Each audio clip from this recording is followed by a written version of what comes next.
So let's have a think a little bit now about, from your perspective, what do you think one of the biggest misconceptions are that people have about modern slavery?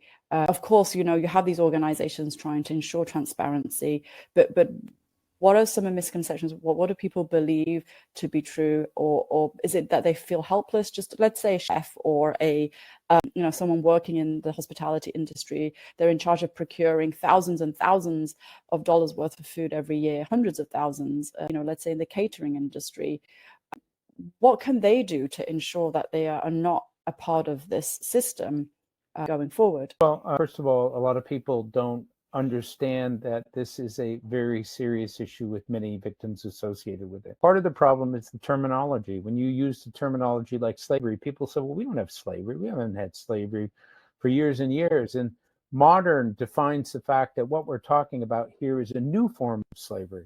And so modern slavery is just the outcome of human trafficking or the outcome of forced labor and so forth. And so a lot of organizations will procure, let's say you're procuring fresh fish from Thailand, thinking that, well, the organization that I'm buying from is doing the right thing. But that organization may not know anything about what modern slavery is and what they're required to do and how they're supposed to be doing it. And so maybe they are exploiting people as part of their supply chain.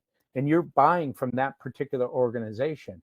If that particular supplier gets outed and it's in the newspapers and so forth, it ends up being on the plate of the organization that's procuring these fish and so forth. And so it's really important for individuals to understand the vulnerability that exists within their supply chain related to things like seafood, or seafood packing, or even chocolate, or other foods that come from different parts of the world for which there's a lot of exploitation associated with it.